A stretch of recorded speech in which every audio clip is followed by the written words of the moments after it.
Hello and welcome to the Rask Network. What you're about to hear and see is limited to general financial information only. Please be sure to speak to your financial planner or refer to our financial services guide available at rask.com.au/FSG before acting on the information. Hello and welcome back to the Australian Finance Podcast. I'm your host, Kate Campbell, and today I have the wonderful Evan Lucas to help me out with our Brain Hacks series, which is all about understanding the way that you and money interact. Wonderful. Thank you for that. Yes, welcome. Nice to be back. Hi, Kate. The brilliant Kate Campbell. I love all these terms that we love to use in this series. This today is going to be quite fascinating because we are going off, thankfully, and we do want to say this very clearly, a question that's come in from a listener. If you do have questions, please send it in. Go onto the Rask website, do it, go through the normal channels, because it does give us a chance to actually interact with you guys. Because at the moment, we just talk to each other, and as you can hear, we love to gas bag. I'm doing it right now. Yeah, so, and the investing questions we get for Brain Hacks are really interesting because they're open-ended. They could have a lot of different solutions. Yeah, and that word also is something I want to point out there. There is going to be no one solution or one best fit sized solution. There is no such thing as a cookie cutter when it comes to behavioral finance, for a good reason, because we're all different. So do remember that when Kate and I start to answer this question, talk about ways to deal with it.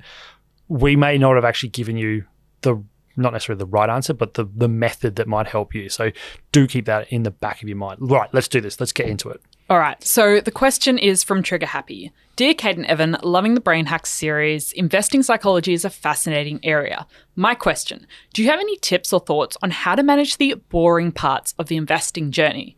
Maybe most of our investing strategy is explored, we've started down the path and are now somewhat on autopilot, but I can't shake the feeling that we need to be doing something more. And this is a super common feeling, Evan. This super common feeling. So this also means that, Trigger Happy, let's refer to that person as Trigger Happy, is now at a point where they're starting to see financial independence. They're starting to see their money do what they wanted it to do. And there's that natural reaction of it needs to be doing more. It's a natural reaction, right? And I think many listeners are probably in this boat, Evan, because the first few years of learning about your finances, investing, trying out all the apps, setting things up, creating your plan, it's exciting. There's a lot to it. There's a lot involved. But then suddenly once you've done that, you don't actually have to keep learning and learning and learning. You can relatively stay on course. Yeah, and you've also probably ticked off, inverted commas, your goals, right? I want to start. I want to invest. I need to bring my investment amounts up. I need to do X, Y, Z. All of these goals are, in our world, investing, short term. And so all of a sudden you tick them all off. And so all of that elation, all of that celebration that comes with achieving those goals also dissipates. So now you get adverse, and I think Trigger Happy is a perfect word. You get that triggering feeling that I need to achieve that next goal. What is that next goal? What is it? Right? So that's what we're talking about. Boring, I would actually argue in Trigger Happy's comment, is I don't have that next thing. It's doing what I wanted to do, but we sort of may have also not given ourselves that middle and longer term goal to achieve. Because not only that, if you do have, most people will have the longer term goal, but that longer term goal can actually continue to just get further away, right? Yeah, because the goals can easily go, make your very first investment of $1,000 and then suddenly it's have $100,000 invested and then have $1 million invested. And there's a long time between each of those points. Yeah, or even just I want to achieve financial freedom. Yeah. Realizing that financial freedom can actually be a moving beast, right? So the finish line can actually keep moving on you because your lifestyle changes, you're getting older. I mean, obviously, you're a lot younger than me and we're in different stages of life. But we're both in that middle stage. Correct. But my middle stage is different. Yeah. Because I've now got kids. And you're further on your journey. And I'm further on. But my financial goals do move. The goalposts do change, right? So my overall goal hasn't, because what I mean by that is that my younger person goal we achieved, buy a house, set ourselves up. The next goal was to make sure that my two little girls are financially completely independent, that they don't have to worry about what their parents are doing with their money and that their money will be working for them forever. So they're the goals. But I will also let you know that I have the same feeling, right? I can see what I'm doing with it and I can see that time around it, which is, I've spoken about this before, the education of the girls is really important to me. It's there, but it's still a long way away. And therefore, we're also asking the question, maybe we don't have to do it now, because by the time we get there, we'll actually be doing enough to probably pay for their school fees if that's what we're doing. So maybe we'll go to university. So I'm also moving the goals. And that's, again, what Trigger Happy is asking. The point is that I'm in this middle period of I'm changing my goals, I'm changing my decisions. And because I'm changing my decisions, I need to act. Yeah. That's the question. I think for me, when I started investing 8 years ago, it was all very exciting at the beginning. I was tracking every $100 that my net worth increased. Like, I was looking at this spreadsheet I set up every week. I was testing everything. But slowly over time, as I've figured out my foundations, I know my plan, everything's in place, I've moved my identity less away from my finances, and I've slowly started to put it in the background as something. Instead of checking my net worth every week, I only check in twice a year. Mm-hmm. I review my spending once a month just to get a ballpark of where my money's been allocated, and is that in line with what I value and my general budget, and am I mostly on track towards my goals? But it's something I don't think about on a daily basis anymore, apart from when we're doing goal setting episodes for the podcast. So sometimes I'm forced to think about it more often than I would, but I've slowly sort of distanced my identity from investing and thinking about improving my personal finances all the time. And it's become just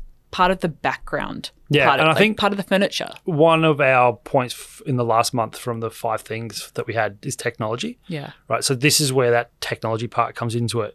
Again, as we said at the start of the episode, this may or may not work.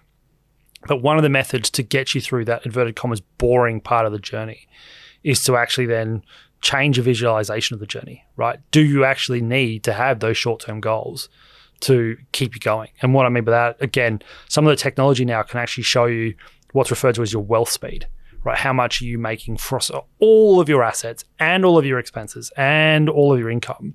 What are you making per hour? Maybe that's the trigger. Or some of the budgeting apps that turn around and go, right, if you do want to make a decision and you do want to trigger happy, put some investments in, that those budgeting apps can actually trigger you to go, today's the month you need to put $500 into your account. And by the way, if you're really putting that $500 in, it doesn't just go into your brokerage account or whatever account it is, you actually go and click trade, right? You go and do that trade, add to what you have, whatever it might be. So again, it brings you back to feeling like you're contributing, feeling like you've, at the start where you did have that, I've done my first investment, my portfolio is growing, I've now got 5, 6, however many holdings, blah, blah, blah. All of that is about helping it. But as long as it's still behavior and actions that are going to those discussions that Kate just had about that longer idea of what those goals might be. And as I said, they do flex and they do move on you, but it's about making sure that whatever it is, it's not breaking the original mold, because that's the worst part, is to break your original mold. Yeah, so I probably am a lot less involved in my long-term goal of financial independence, because that's something that just happens in the background. And sure, depending on the year or the month or what's happening in my life, I'll increase or reduce the inputs into that goal. But overall, I know what's happening. But then I'll be more actively involved in a short-term goal. So I want to travel. I'm going to decide how much that is. I'm going to find some extra income, and I'll be more actively involved in that goal and focus on it a lot more while I have the other one working in the background, because I don't want to be tempted to change my investment plan every month. I don't want to be selling my portfolio and restarting it all the time, because that's not going to get me anywhere. Yeah, and also remember, things aren't linear. So do remember that although things might be, inverted commas, boring right now, that's part of the whole path, right? So if things got rocky, that boring would not be there, right? Because all of a sudden, you'd have volatility in the market, your investments will probably be going slightly backwards, your forward goal planning gets put back a bit because obviously things move short term, and it is short term. So do also have that as a reminder. We spoke about that also in the first episode for 2024. Do remember that this year is going to be slightly different. It is starting to feel different. You're hearing about it a lot more. A lot more people are feeling more worried. We are and have a consumer pessimism that's at the same level since the 1990s recession. So remember, therefore, things aren't linear. And that's why dabbling, tinkering, whatever term you want to know or use, will affect that longer term goal. Because again, right now, it might be okay, but there is going to be, and I can say it confident, there is going to be a time where things won't be going as well, because nothing's linear. events happen. We know that. History is littered with them, and we've just been through a big one in COVID. So that's all, again, about this understanding that, as Kate said, it's in the background. And if it's in the background, you don't have to think about it.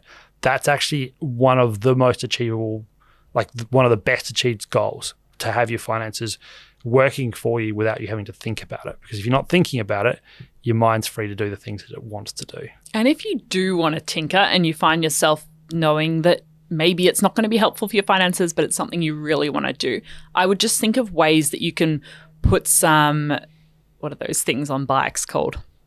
Training wheels. Training wheels? Or like guide rails. Yeah. Something around the tinkering. So maybe you only give yourself $1,000 a year to tinker with, or you only make it maximum 5% of your overall net worth that you're allowed to buy and sell things with on a regular basis. If you find yourself really wanting to make some more investments and do things with your portfolio, make it safer for yourself. Yeah. I look, again, I also think it's about visualizing that medium and longer term scenario and not beating yourself up when the goals change, because they will. I mean, time will change your goals. Your life will change your goals. Where you are in that, in that sphere, as I said, it's not linear, so it will move about on you quite regularly. Don't beat yourself up. But I mean, it then also comes down to, managing that way and looking at what your longer term goals are versus the excitement of the start. I think the other thing we want to probably talk about with regards to this question is autopilot is great, and absolutely believe that's what you need to do. It's, from my perspective, again, and this, I'll say this very clearly, it's not always the right answer, but from my perspective, again, is about now actually making the habit of it, whether that's writing down plans, whether that's, again, re-evaluating your plans after a certain period of time, right? So that you get more involved, getting those goals reset. So I'm at that point, and I just said it before, is that I did reinvest our goal setting to reinvest the portfolio that we have and to reinvest our financial freedom, because it's changed.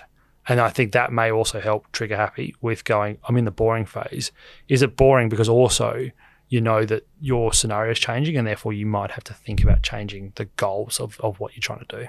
I think the tricky thing is sometimes once you've worked out what financial independence, what that number could look like, and then you realize it's going to take 10 or 15 or 20 years to get there, it can kind of feel like, why can't I just get to that end goal already? Yeah. But that's the catch with all this, right? So now we're getting into the whole concept of delayed gratification, and a decision that can never be proven is going to be hard to stick to, because that's the other thing we're talking about here, right? So if your decision that you've made can never actually be confirmed because of delayed gratification, that also has a catch to it, right? So again, reorientating your thinking, does that mean that you need to go to talking about having and have not? And what I mean by that, the abundance discussion that I'd love to talk about now. So money gratitude, being grateful for what you have, how you deal with being grateful means that also it will start to make things more abundant, right? So the growth that it's giving you underneath may actually change your mindset to being more optimistic, being more, open to what's going on into the future, all of those kinds of things.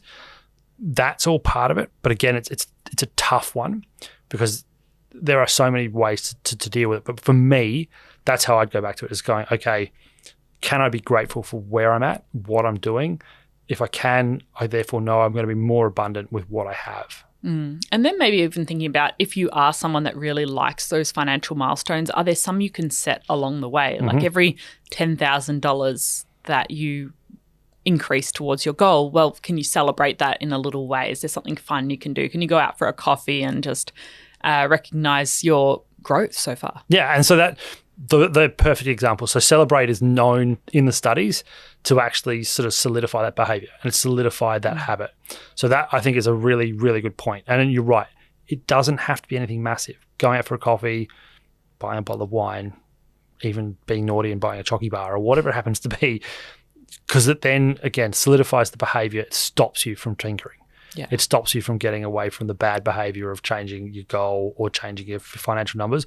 I also think, and we're sort of covering the same ground, which is good, because repetition is also part of this. The more you repeat the same thing over and over again, the sooner we get there. So back to delayed gratification. If you're doing the right behavior, you actually still get that same or start goal kick I'm still investing. I'm still adding $1,000. I'm still, and that the extra $1,000 is above and beyond what I was going to have when I started. So again, repetition helps with all of this as well. And that's maybe where the boring comes from, is that, yep, you're on autopilot. That's great. But part of the autopilot might be going from $1,000 a month, maybe to get yourself that tinkering, you jump it to $1,200 or whatever it might be. So that repetition continues to happen, but on a positive basis. And we also get a lot of meaning and fulfillment from reaching goals. So it's also worth considering, can I set some more goals and things I want to work towards that are nothing to do with my finances? Maybe they're to do with my relationships or things I really want to do and experience, or something I want to achieve at work. So you're still working towards other short-term goals that are really meaningful to you, and you get that happiness boost when you reach that goal without having to involve changing your financial plan that's already on autopilot in the background. So I think that's a big episode, and it's been great to actually sit here and do an episode about a question. So as we said at the start, if you want more of these episodes, please let us know. But more importantly, please question us. Because as I said at the start of this, we don't necessarily have the right answer. And therefore, if you've got a question that's also possibly an answer, or a statement that we can use as an episode, please send them into Rask Media and get us out to really flesh out more and more ideas around why, money behavior is such an important topic.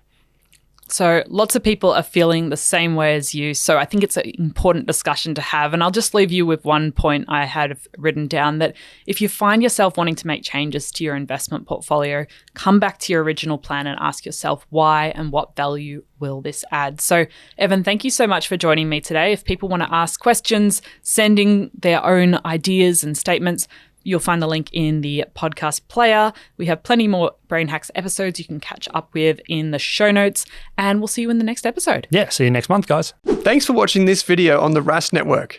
While you're here, don't forget to like and subscribe so you can get videos each and every day on business, finance, investing, and so much more.